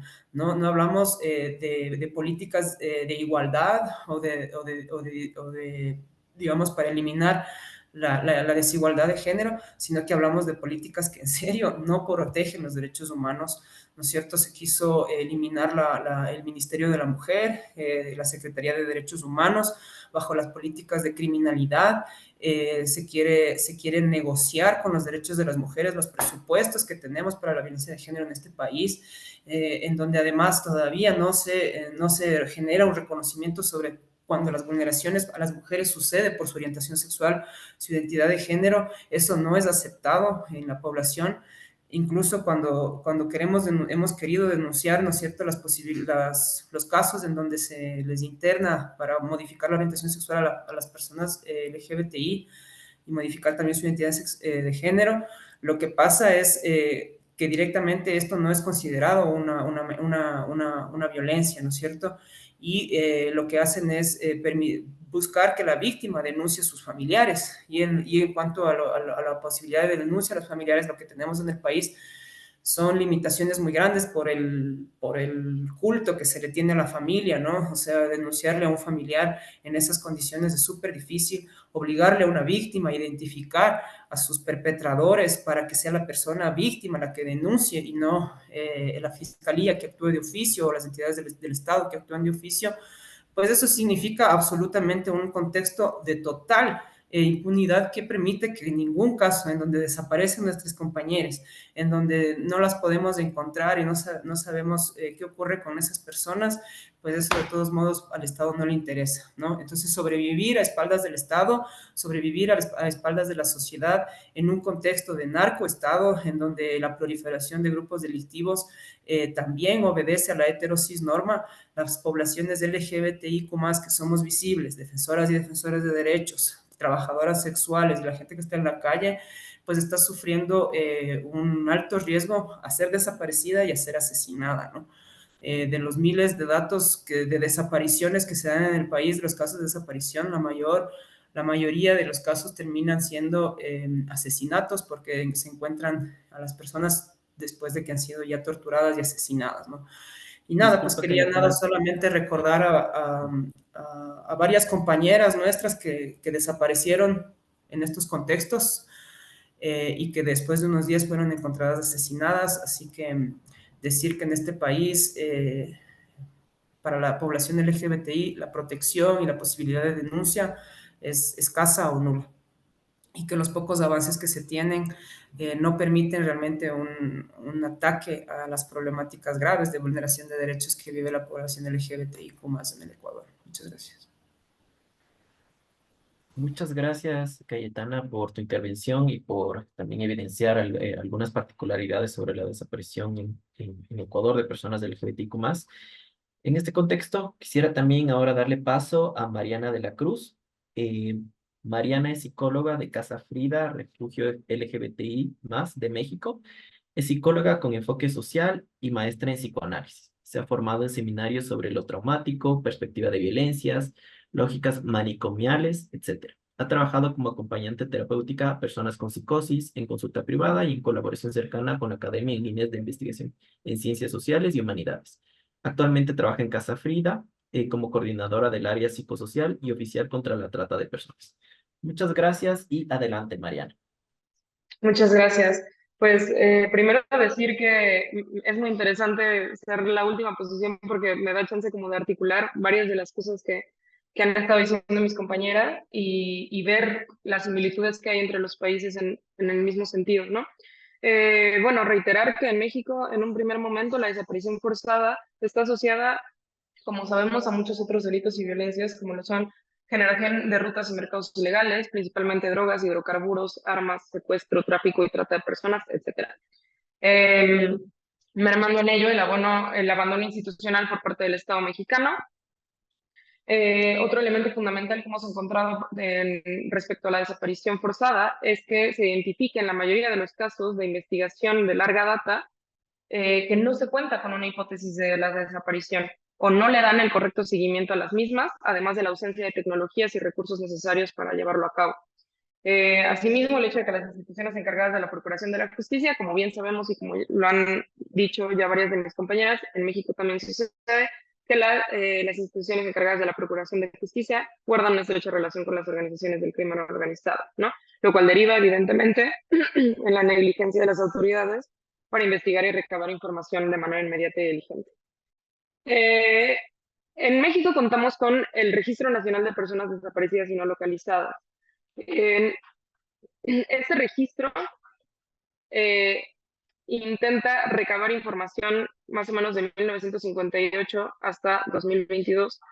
Sin embargo, el registro tiene muchas deficiencias para recabar, como ya lo habían dicho también otras de mis compañeras, para recabar información sobre identidad de género, orientación sexual y expresión del mismo.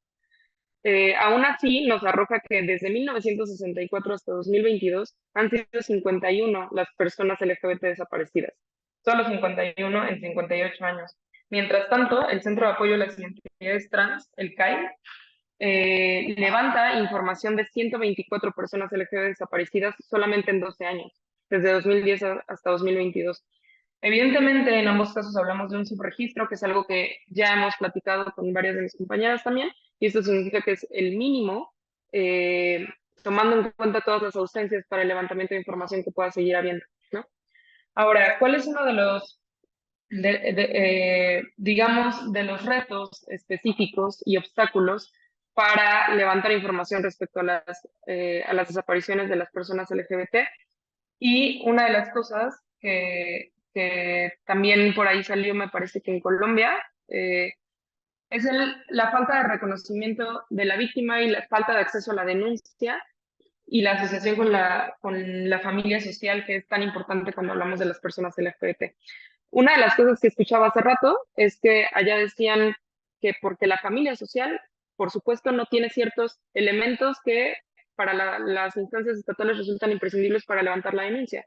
Pero acá resulta que también hay una obstaculización para que las personas cercanas y familiares no consanguíneos casi sea imposible su acceso a levantar la denuncia solo por el hecho de no ser consanguíneos, independientemente de que puedan o no tener la información.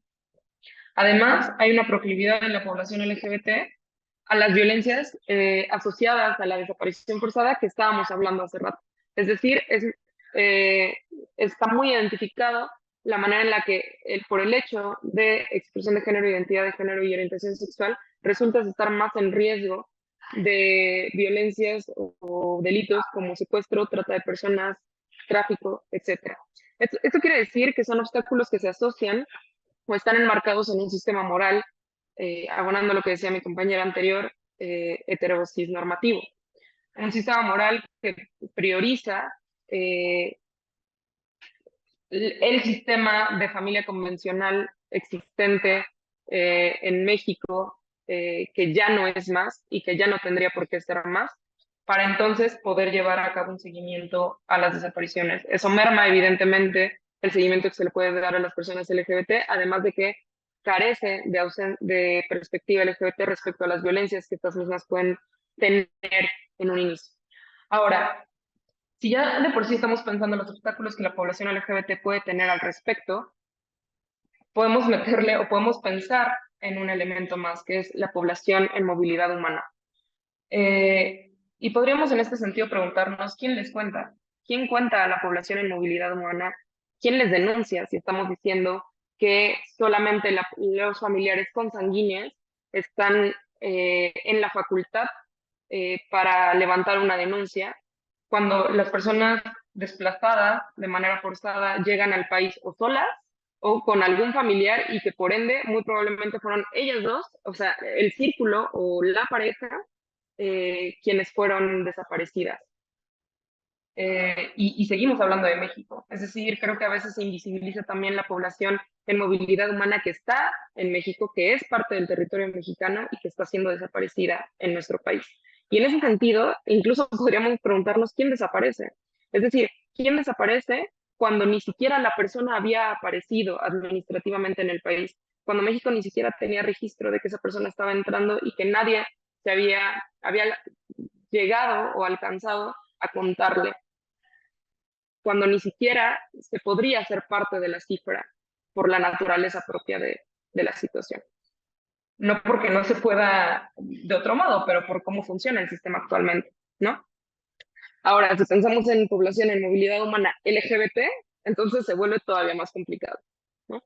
La población desplazada de manera forzada LGBT son todavía más proclives a los delitos que están asociados a la desaparición forzada, que hablábamos hace un momento, a la trata de personas, al tráfico, al secuestro, la explotación sexual laboral, etc. Pero quisiera también retomar una de las cosas con las que empezaba mi compañera anterior, que tenía que ver con la desaparición simbólica. Y en este sentido quisiera enfatizar que hay una segunda cara, o lo que podríamos llamar en este momento una segunda realidad, cuando hablamos de la denuncia y al delito de desaparición forzada.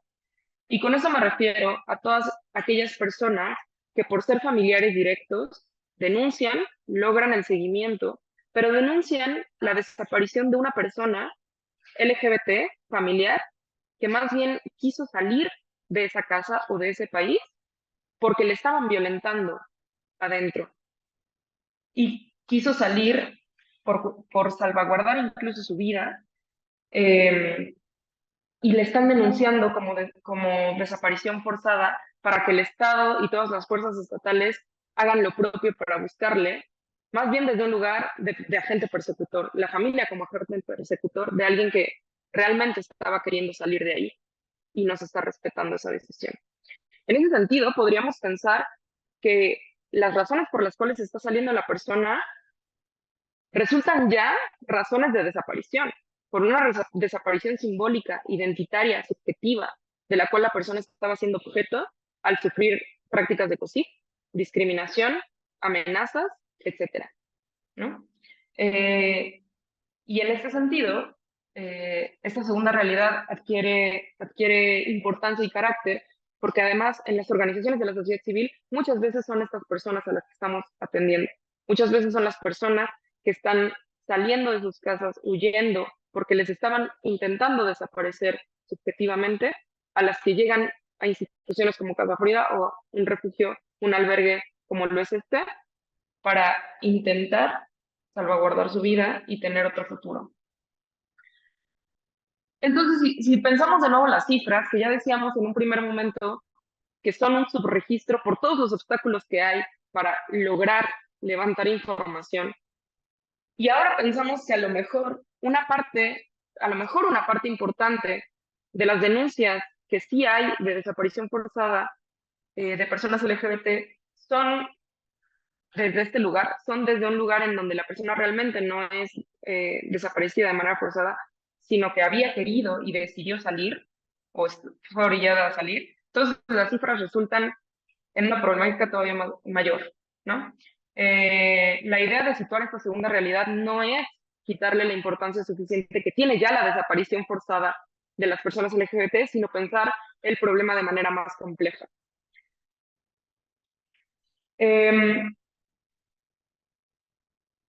Y bueno, entonces, pensando en estas dos situaciones como líneas fundamentales, podremos pensar que entonces al Estado le traspasa, le rebasa la manera en la que hasta ahora entiende el problema de la desaparición forzada y de la desaparición forzada, incluso de personas LGBT, si es que hay algo de concepción al respecto, la rebasa completamente y entonces no alcanza.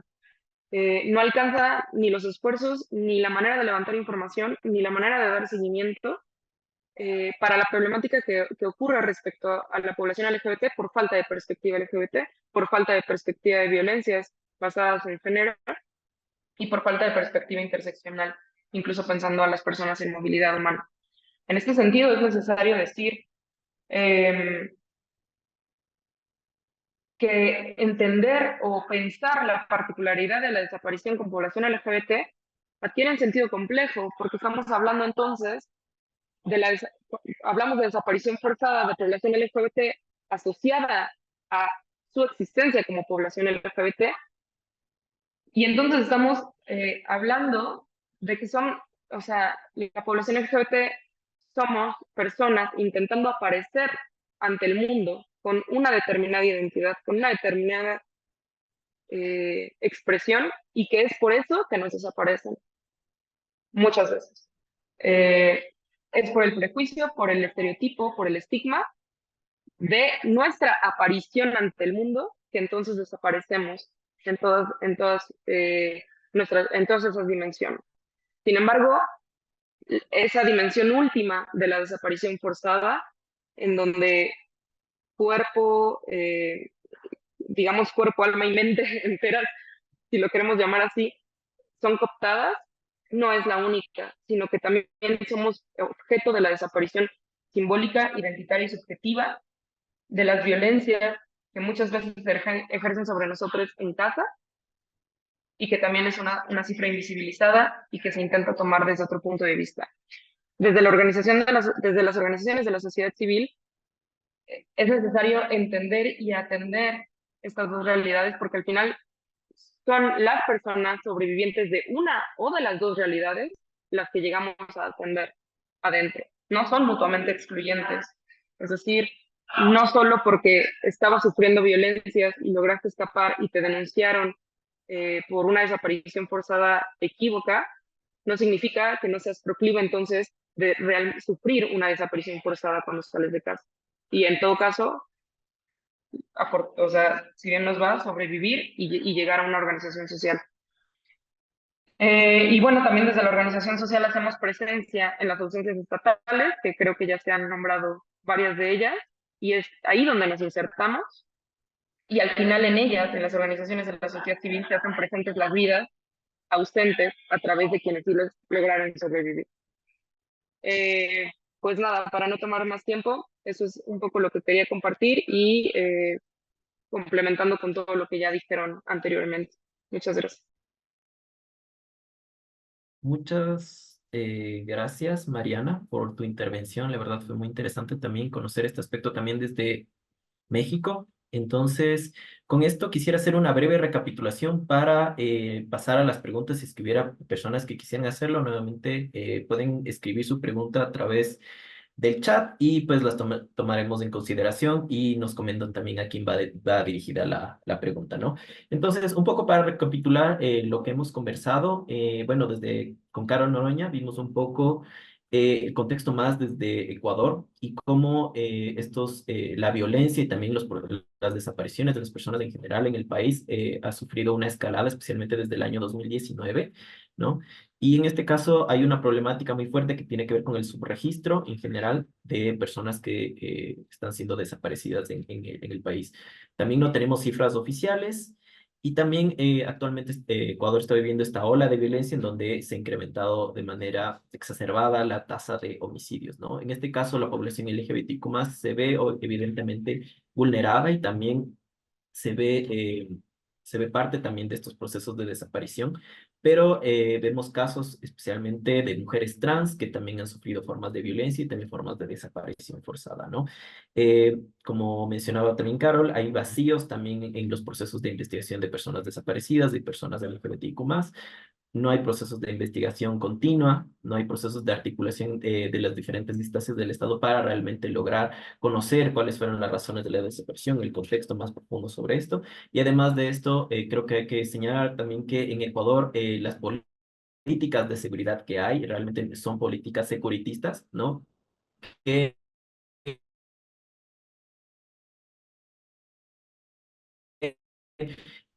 son políticas de mano dura, ¿no? Como decía Carol, ¿no? Que simplemente realmente la problemática social alrededor de las desapariciones y de la violencia, ¿no? Por otro lado, Gloria también nos habló tal vez de un contexto mucho más regional, mucho más internacional, en donde nos habló de cómo los estudios sobre desapariciones forzadas en población LGBTQ+ están creciendo alrededor de la región y esto se debe también a las propias dinámicas de violencia que estamos viviendo relacionadas con diferentes hechos como el narcotráfico, etcétera, etcétera, ¿no? Y aquí Gloria hizo también una acotación importante sobre el concepto mismo de desaparición forzada y cómo este concepto muchas veces no se adapta a nuestro contexto latinoamericano, atravesado por la desigualdad social, etcétera, ¿no? Eh, Como bien decía también, y esto también lo entrelaza con Carol, ¿no? El hecho de la impunidad de los casos, de cómo se siguen cometiendo estos delitos y simplemente no hay procesos de investigación adecuados sobre los mismos, ¿no? Em, Hay una predominancia también en relación a los crímenes y desapariciones de personas que son especialmente mujeres trans y también en este caso mujeres lesbianas, que también es una cuestión que sigue siendo invisibilizada también en la población LGBTIQ+.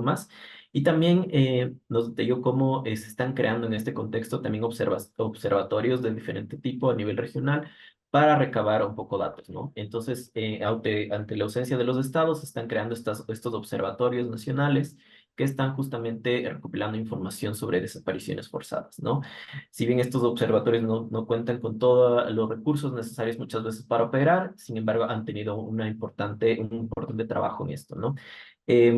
También recalco el rol de las políticas públicas en general y como muchas veces estas son nulas en relación a desapariciones forzadas y a población LGBTIQ+. Y en este caso lo que necesitamos es un mayor nivel de articulación regional para poder trabajar en el tema de desapariciones forzadas. También nos llamó justamente por el tema de la construcción de herramientas para justamente el tema de los registros y de desapariciones forzadas, ¿no? A poder construir y a ir mejorando estos registros a nivel regional, ¿no? Por otro lado, Valentina, de Colombia, nos dio un contexto más desde Colombia, ¿no? justamente en el contexto del conflicto, el conflicto armado en su país, ¿no? Entonces, nos habló de cómo el conflicto armado en el que están involucrados sectores de guerrillas, sectores paramilitares, el Estado mismo, militares, policía, etcétera, están involucrados en este proceso de las desapariciones forzadas de miles de personas colombianas, ¿no? Nos eh, dio información acerca de cómo se han llevado estos procesos de documentación alrededor de las desapariciones forzadas, pero y cómo muchas veces existen estos formularios, estos procesos de búsqueda desde el año 2016, pero como muchas veces existe también una invisibilización de las personas LGBTIQ+, ¿no? Entonces, se han registrado únicamente, recordaba más o menos unos 20 casos únicamente de personas LGBTIQ+, pero esto evidencia que efectivamente hay un subregistro de personas LGBTIQ+ desaparecidas en Colombia, ¿no? En ese sentido, Colombia Diversa ha hecho un trabajo por evidenciar que existen más desapariciones forzadas, ¿no? Pero que muchas veces estas sufren este subregistro y que es necesario nuevamente un proceso de acción colectiva, ¿no? Para poder mostrar esta cantidad de casos también de personas LGBTQ+ que han sido desaparecidas en este contexto, ¿no? Por otro lado, también Cayetana Salao nos habló nuevamente del contexto ecuatoriano y nos habló justamente de este simbolismo también de este régimen heterosis patriarcal, ¿no? Que no nos desaparece únicamente en nuestros cuerpos, sino que nos desaparece simbólicamente, ¿no? Esto repercute efectivamente en cómo hay subregistros a nivel nacional también de desapariciones de personas LGBTQ+. Y aquí también habló efectivamente de cómo a nivel nacional desde hace muchísimos años se han instituido estas, entre comillas, denominadas clínicas de deshomosexualización, que realmente son clínicas de tortura, que lo que han hecho o lo que intentan hacer de alguna manera es revertir supuestamente la identidad de género o la orientación sexual de las personas, ¿no? Estas son clínicas de tortura. Y si bien se han logrado eh, han habido articulaciones de diferentes organizaciones por cerrar estas clínicas, porque hayan procesos legales para sancionar a estas personas que estuvieron involucradas en este tipo de intervenciones. Muchas veces el Estado ha dejado completamente relegado este trabajo, no ha habido procesos de investigación efectiva sobre estas supuestas clínicas de deshomosexualización y cómo estas siguen operando, ¿no? Y cómo estas han ido evolucionando alrededor del tiempo. Y aquí me parece importante mencionar cómo es que estas ha pasado de ser clínicas a operar, digamos, en domicilios, en espacios como un poco más informales de alguna manera, ¿no? Y por último, también tuvimos la intervención de Mariana de la Cruz, ¿no? Que nos habló justamente del contexto más de México alrededor de la desaparición forzada y coincidió con las intervenciones del resto de personas que intervinieron en este conversatorio sobre el tema de los subregistros, ¿no? Cómo desde México, desde mediados del siglo XX, se está llevando un registro también, una investigación de personas desaparecidas, pero cómo también hay una completa invisibilización también de personas del LGBTIQ más en este proceso, ¿no? Han habido ciertas intenciones de visibilizar las desapariciones de personas del LGBTIQ más, pero estas no han tenido mayor efectividad, ¿no? También nos hablaba de cómo no existen acceso también a los procesos de denuncia para justamente visibilizar que existe una desaparición forzada de una persona LGBTQ+, y también no hay reconocimiento de estas familias sociales, muchas veces que tienen las personas LGBTQ+, muchas veces estas familias, ¿no? Que no son reconocidas por el Estado, no tienen no son reconocidas para que estas puedan realmente visibilizar los casos de desapariciones, ¿no? Y también nos daba un punto que es sumamente importante y creo que también se debería elevar más la discusión también en este punto que tiene que ver con las desapariciones de personas de movilidad humana, ¿no? Las personas de movilidad humana sufren por sí mismas una invisibilización, pero cuando hablamos de personas LGBTQ+ en movilidad humana, hay una doble o triple invisibilización, ¿no? Entonces, en este caso, podemos ver que cuando hay violencia contra una persona LGBTQ+ de movilidad humana o una desaparición forzada de una persona LGBTQ+, no hay absolutamente ningún registro porque para los países que receptan a las personas migrantes ni siquiera existe, ¿no? Entonces, en este sentido, cuando hay una desaparición, una violencia, simplemente esto queda completamente en la impunidad, ¿no? Entonces, para no alargarme más y poder hablar de esto, pues quisiera ver si tal vez alguna persona también tiene preguntas, podemos escribirles a través del chat y puedes recoger algunas y eh, darle el paso a nuestras expositoras. A ver, creo que tenemos dos preguntas. Mm, de Sofía. Bueno, listo. Nos preguntan, Sofía Fernanda, si existe alguna instancia internacional donde se pueda denunciar discriminación cuando los órganos de gobierno son los que violentan.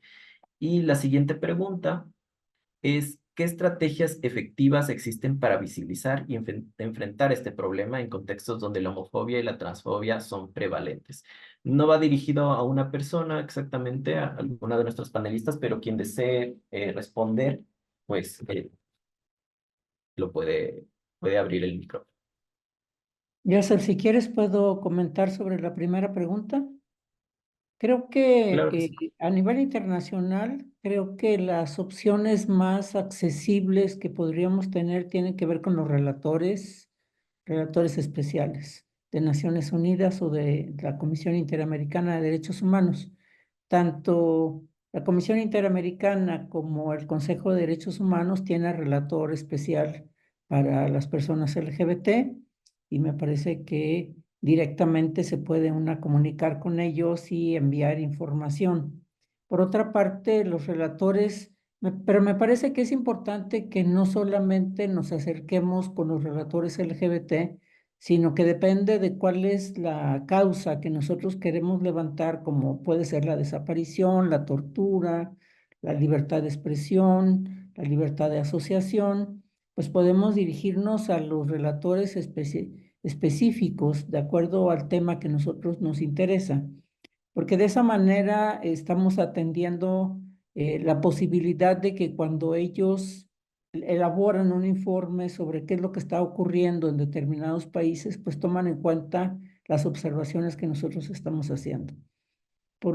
Entonces, directamente uno puede escribirles a los relatores y hacerles saber qué es lo que está sucediendo en nuestro país, cuáles son las violaciones a derechos humanos que estamos enfrentando, pero también los relatores en general y las comisionados hacen llamados para que las personas enviemos informes sobre la situación que estamos viviendo. Y esos llamados es algo, yo digo, que sucede cotidianamente y que podemos también aprovechar esas oportunidades para dejar ver cuál es la situación que las personas LGBT estamos enfrentando en nuestros países. Muchas gracias, Gloria. Tal vez, no sé si alguna panelista quisiera responder tanto a la primera pregunta como a la segunda. La segunda la voy a nuevamente repetir. ¿Qué estrategias efectivas existen para visibilizar y enfrentar este problema en contextos donde la homofobia y la transfobia son prevalentes? Bueno, ahí me animo yo a responder un poco. Creo que, digamos, en el contexto ecuatoriano lo que se llega a hacer cuando, por ejemplo, se sabe que algún amigo llegado LGBTI ha sido encerrado en una de estas clínicas, primero, digamos, lo que hacemos es como generar una red de apoyo desde las organizaciones, visibilizar que ha sido desaparecida, como para generar presiones a la familia para lograr dar con el paradero, ¿no? Posteriormente, ya cuando se sabe si es que se logra detectar en qué lugar está encerrada, pues activar mecanismos legales como los habeas corpus, modificar, informar, digamos, a Defensoría del Pueblo y tratar de activar desde ahí, ¿no? Obviamente que, digamos, en la estructura del Estado, la gente espera que haya una denuncia, que haya un fiscal investigando, ¿no? El Ecuador es un país que cuando quiere la institucionalidad de la policía, sí encuentran a los desaparecidos a los 2 días, pero cuando no quiere, una desaparición puede durar años, ¿no? Yo justo ayer yo estaba viendo una entrevista a Fernanda Restrepo, que está luchando porque el ISPOL reconozca un poco el estado de salud, que ya es básicamente para cuidados paliativos de su padre después de años de lucha y que hasta el momento no tiene un seguro social y que está a punto de morir, ¿no es cierto? Ella hablaba de hasta dónde afecta una desaparición, ¿no? Una desaparición puede afectar toda una vida, toda una familia. En el caso de los Restrepo es un caso muy sonado a nivel nacional, desaparición en los años 80 en el gobierno de Febres Cordero, que, que es evidente que ya ha habido una admisión de la institución pública, pero la institución hasta el momento no revela el paradero de los cuerpos ni ha generado ningún mecanismo de reparación de derechos, ¿no? Entonces, desaparecer en el Ecuador realmente es vivir en el limbo. ASFADEC, que es una organización que lleva los procesos de gente desaparecida, de familiares desaparecidos, habla de que es muy, muy difícil que los expedientes avancen extraordinariamente rápido, y es más cuando se han dado casos de desapariciones de figuras, digamos, reconocidas en la comunidad o prominentes en la comunidad, es ahí cuando la policía sí logra detectar las desapariciones, ¿no? Yo creo que aquí es muy importante nombrar que hay grupos de élites en el Ecuador de policía que tienen la capacidad, que tienen las redes, que es parte de las redes de inteligencia para poder detectar a dónde se dirigen las desapariciones. Así han tenido éxito varios casos de desaparición. Solo cuando hay voluntad o solo cuando hay personas prominentes, figuras públicas que logran esa atención. El resto de los mortales y peor aún la población LGBTIQ+, debido al prejuicio y a su propia invisibilización por la vulneración de derechos, hace que esto sea absolutamente imposible para la población LGBTIQ+ en el Ecuador. No acceder a la justicia es bastante difícil para la población LGBTIQ+, así que los mecanismos para detectar a una persona que sea desaparecida en estas condiciones, pues terminan recayendo sobre la sociedad civil, sobre amigos de familiares y allegados, más no sobre el Estado, y no, tampoco se genera, digamos, ninguna responsabilidad, ¿no? Es por eso que, de todos modos, en el Ecuador lo que termina pasando es que los casos agotan sus instancias nacionales para llegar a instancias internacionales, como la Corte Interamericana o a los comités de derechos humanos de Naciones Unidas y del Sistema Interamericano de Derechos Humanos, que son los mecanismos regionales que nos permiten visibilizar esto como problemáticas y buscar algún acceso a la justicia, dado que en el país, digamos, esto es bastante deficiente. Muchas gracias, Cayetana. Hay una nueva pregunta y creo que con esta ya vamos a cerrar este espacio. Para nuestros dos panelistas de Ecuador, cualquiera de las dos que quisiera responder. ¿Qué tan complejo es el proceso para denunciar una desaparición siendo una familia social? No sé si Cayetana o tal vez Carol. En Sí. realidad no debería ser, en realidad no debería ser complicado, porque a partir de la ley para la búsqueda de personas desaparecidas que está vigente desde el 2020, se supone que tú, por ejemplo, si es que de pronto tienes el reporte de la desaparición de tu familiar, puedes de ir a la fiscalía que, en teoría, de acuerdo con la ley, tiene que funcionar 24/7. Y lo mismo cuando vas a alguna dependencia policial. Eso puede ser la UPC. Tienen la obligación por ley de tomarte la denuncia o de llevarte plenamente a una fiscalía, porque además siempre hay fiscales de turno. El tema es que eso dice la teoría y obviamente a veces hemos tenido como reportes un montón de que, por ejemplo, los familiares iban, sobre todo en casos que terminaron siendo casos de feminicidios, de familiares que iban a denunciar a la fiscalía y de repente les decían, ¿sabes qué? No hay ningún fiscal de turno, pero eso tiene que ser sancionado. O sea, la ley lo que dice es que tú puedes ir a denunciar, puedes ir a la fiscalía, te toman los datos, hacen un parte policial y dependiendo de las características de tu familiar, digamos, si es que es una niña, un niño o un niña, pueden obviamente activar la alerta Emilia, que es como la alerta Amber que existe en México. Bueno, pues acá también a raíz de un feminicidio terrible contra una niña, pues está categorizado así. Entonces, básicamente ese es el proceso, o sea, no es tan difícil, obviamente tiene que ser una dependencia la más cercana que encuentres, y si es que no hay avances, pues por supuesto, tristemente la presión social en Ecuador creo que se repite, es el factor común entre naciones hermanas también, pero por ejemplo, yo cuando trabajaba en un medio que se llama, bueno, que se llama El Comercio, publicábamos desaparecidos y desaparecía todos los días. Y de alguna manera eso generaba presión. La idea no es que las familias estén en constante revictimización, porque no ese es el caso, sino que creo que la denuncia pública sí hace mucho, no dependiendo, porque de pronto puede ser un secuestro extorsivo y ahí las dinámicas cambian, el protocolo cambia, pero pues usualmente eso funciona, pero no hay ningún limitante. Antes de la ley, usualmente les decían no, después de 72 horas, pero con la ley eso tiene que ser denunciado en en el marco de 24 horas y tiene que comenzar la búsqueda inmediatamente. Entonces, ni bien tú denuncias ante la fiscalía, te asignan un agente investigador, en este caso de la DINASET, que ahora abarca todas las desapariciones. Muchas gracias, Carol, por responder a la pregunta. Para ir ya cerrando, no sé si tal vez de alguna de nuestros panelistas habría algún un comentario como para cerrar este espacio. La verdad ha sido un espacio muy, muy enriquecedor, donde hemos visto como cuestiones muy comunes entre los países. Entonces, nada, si es que existe algún comentario, algo que se quiera decir desde los panelistas, pues este espacio ahorita lo tenemos abierto para sus intervenciones. Sí, yo quería decir algo que lo tenía en el tintero, pero se me olvidó al final, y es que, claro, estamos viviendo nosotros en la región una reconfiguración de la derecha, y hay una avanzada súper fuerte para eliminar los avances en lenguaje, digamos, en todo lo que tiene que ver con poblaciones diversas. También se ha hecho mucho esfuerzo por tener especificidad en el tratamiento de algunas problemáticas de nuestra población LGBTI. Si bien ha sido incipiente el desarrollo en la región, creo que todo eso está en amenaza en la configuración de las derechas, ultraderechas y estos discursos de odio, ¿no es cierto?, y heterosis normados que proliferan en la sociedad.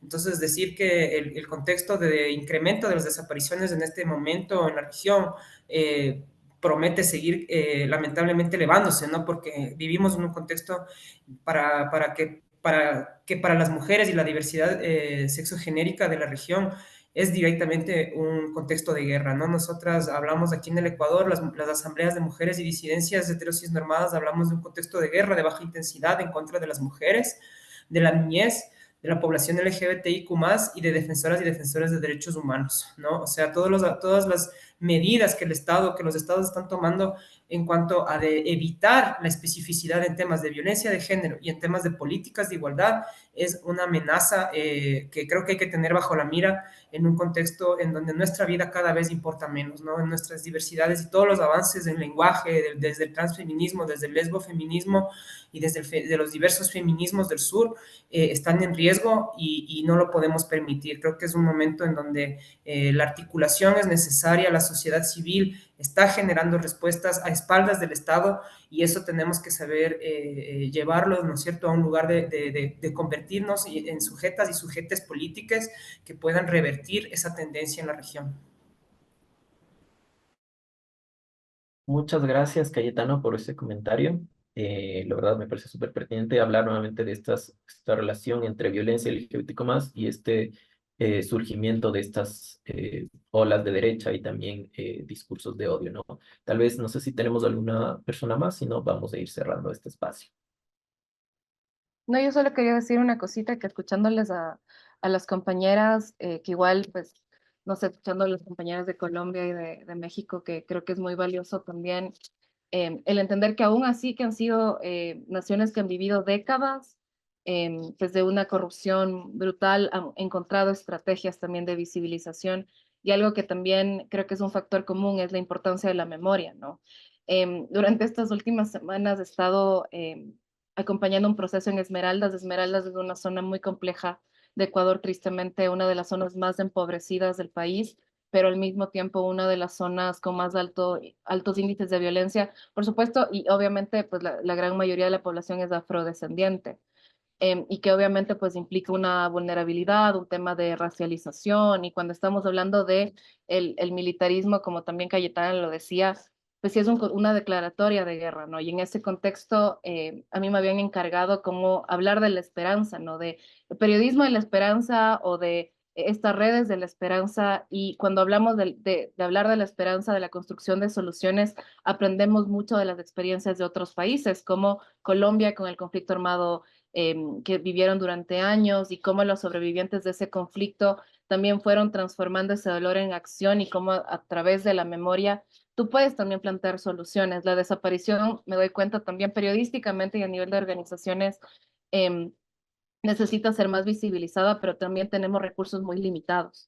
Y en ese contexto creo que la articulación en red, seamos periodistas o seamos organizaciones de la sociedad civil, creo que lo más importante es la articulación, porque algo que también he escuchado mucho, yo también soy una mujer lesbiana, ¿no? Y como mujer lesbiana también mi posición ha sido que también el Estado reconozca esta deuda histórica, no solo con las mujeres lesbianas o con la población LGBTIQ+, pero especialmente con las mujeres trans, porque al menos en Ecuador han sido las mujeres trans quienes han puesto el cuerpo para que nosotras en este contexto, o al menos en mi caso, no haya yo tenido que ir a un centro de tortura como las que hablaba Cayetana, pero al mismo tiempo creo que es algo latente, o sea, son mujeres que tanto en las cárceles como en el contexto del espacio público siguen llevándose la peor parte de la violencia.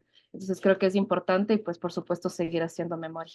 Eso, y pues un honor también compartir espacio con ustedes. Muchas gracias por haberme invitado. Muchísimas gracias también por este comentario, Carol. La verdad, en medio de todo esto nos da cierta esperanza de poder tomar acciones y no simplemente ver cómo sufrimos estas olas de violencia y las personas LGBTQ más y las mujeres, ¿no? Creo que con esto vamos a cerrar este espacio. La verdad les agradezco a todas por haber participado. Ha sido un lujo tenerles a cada una. La verdad, cada una nos ha enseñado muchísimo en este día y pues esperamos que este no sea el único espacio para poder intervenir, para poder charlar entre países. Creo que es algo súper importante, súper necesario. El tema de las desapariciones forzadas es algo transnacional. Entonces, la única manera de afrontar este problema es realmente generando redes, generando formas de articulación entre la sociedad civil, los estados, etcétera, ¿no? Entonces, más bien, muchas gracias a todas y nada, un aplauso y espero poder verles en una siguiente ocasión. Muchas gracias, Mariana, Cayetana, Gloria, Gracias, Carol. muchas gracias. Muchas Muchas gracias gracias. también por esto. Entonces, muchas gracias, Valentina, también, y pues nos estaremos viendo para la siguiente.